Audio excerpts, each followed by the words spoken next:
When the brutal winter of 1882 descended upon Lancaster, Samuel Fisher's family faced a challenge unlike any they had known. His neighbors, already burdened by the unrelenting cold, laughed at his strange new invention, a heated mechanical stove he had spent months building in secrecy. But when the snow piled up and the winds turned to ice, it wasn't the hearty meals it made that saved them, it was the warmth. Before we begin, share where you're watching from, and if stories of faith, innovation, and simple living resonate with you, join us for tomorrow's tale. The winter of 1882 had crept in slowly, catching the Lancaster community unprepared. By mid-November, the frost had settled deep into the earth, turning the once green pastures into frozen fields. Farmers who had planned to finish their harvest found themselves scrambling, their hopes dashed by early snows. Samuel Fisher, an Amish carpenter known for his dedication to the old ways, found his thoughts pulled in another direction entirely. For weeks, his family's small cabin had been plagued by cold that seemed to seep in through every crack in the walls. Though they had prepared the usual way, stacking firewood, patching leaks with mud, and ensuring their stove could hold the flame, it had never been enough. The heat from their fire barely reached the corners of the room, and on particularly cold nights, the chill would cling to their bones no matter how many layers they wore. While others scrambled to put up new barns and fix their homes before the worst of the winter set in, Samuel remained focused on a problem that gnawed at him, their survival during the hardest months ahead. His mind turned back to his youth, to the stories of winter nights spent huddled under layers of quilts while the wind howled outside. And then there was the memory of his father, a man who had always kept the house warm, whose simple wisdom had guided Samuel throughout his life. But that warmth wasn't enough this time. The fire had been out in the hearth for hours, and still the house seemed frozen. The wind was picking up, rattling the windows and whistling through the cracks. Samuel's wife, Hannah, was by the stove, stirring a pot of stew, her face drawn from the cold. Their children huddled by the fire, the youngest, little Eli, wrapped in a blanket. Samuel glanced at the stove, which had always been his pride, rusted and crude, but functional. It could barely heat the room, and the constant need for firewood was a burden on days when snow blocked the roads. The old ways would not save them now.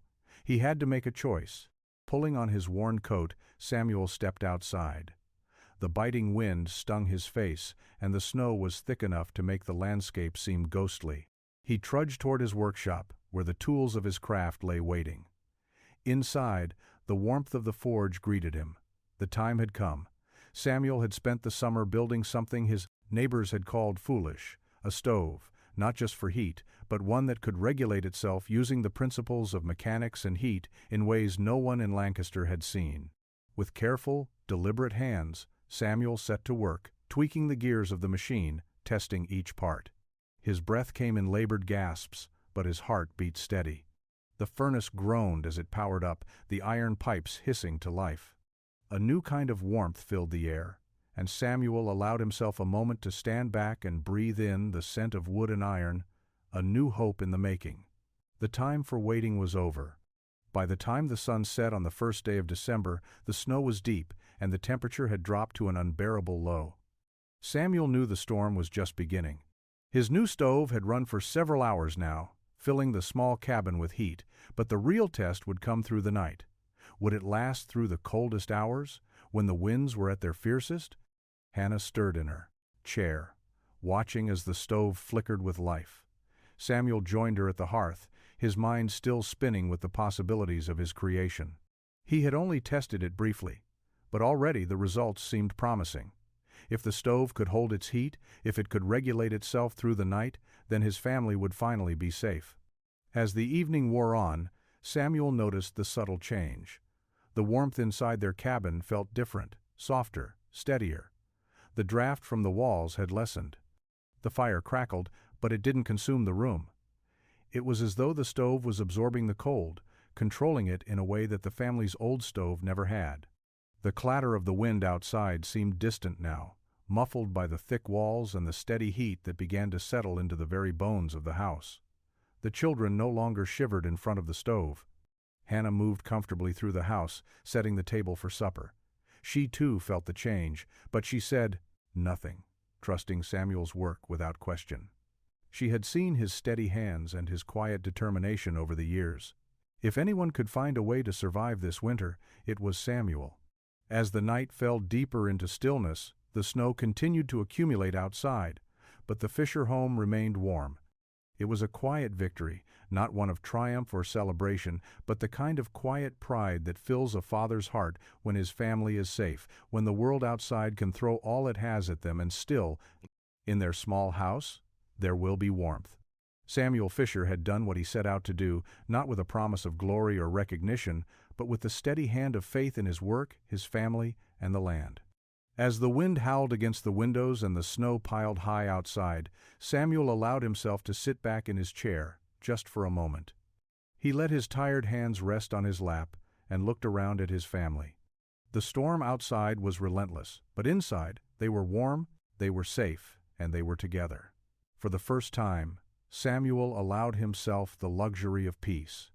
The first few weeks of December passed quietly, but Samuel could feel the weight of his invention settling into the routine of his family's life. Each day brought a deeper cold, a sharper wind that tested the limits of his creation. As much as he relished the warmth in their cabin, he knew that a single test would not prove its true worth. It wasn't enough that his family was safe, his neighbors had to see it too. That was the challenge Samuel faced. He had been building the stove in secret, working late into the night, hoping to avoid the judgment and ridicule of the community. The Amish were a simple people, guided by traditions passed down through generations. And while Samuel's heart was rooted deeply in those traditions, his mind was always looking for a way to make their lives easier. But now, as the storm clouds gathered thicker over Lancaster, he knew his quiet, methodical approach was about to be tested. One bitter afternoon, Samuel stood in his workshop, wiping his brow as he packed away tools from the day's work.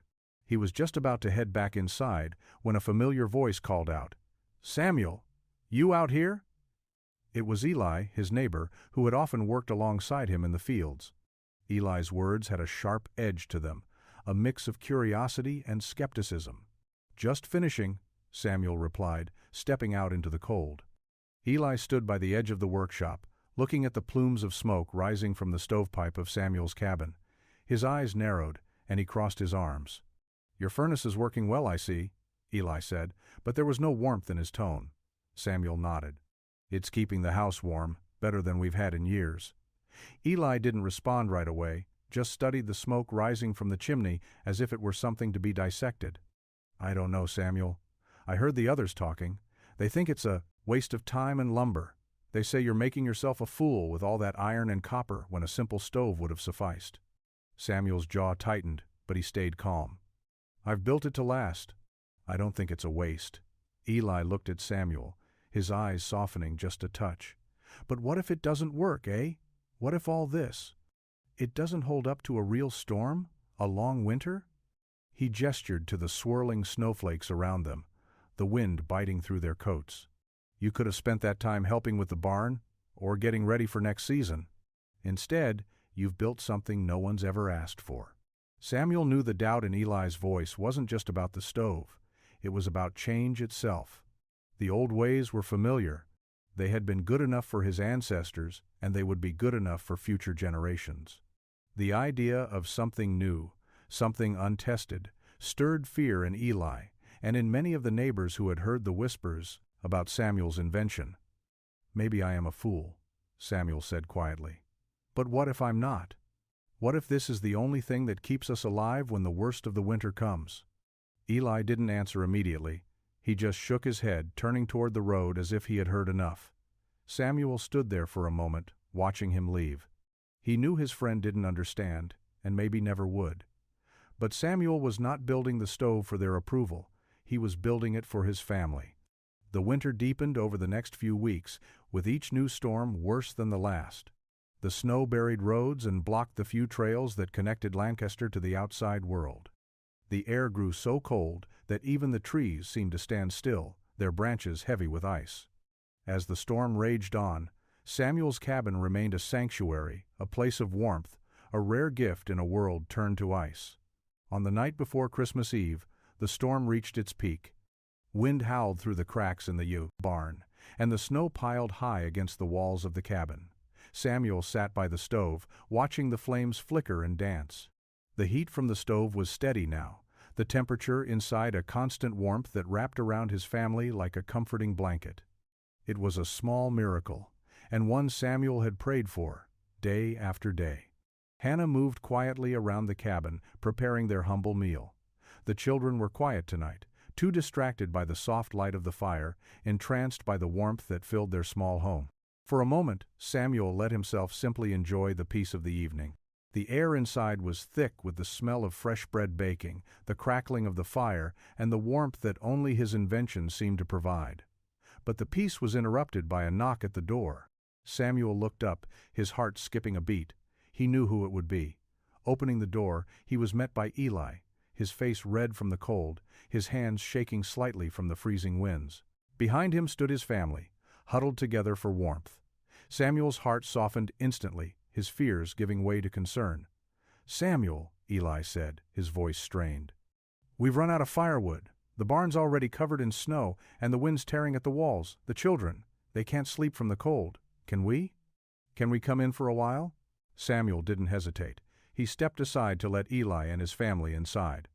"Come in, all of you," he said gently. "You're welcome here. We've got plenty of warmth."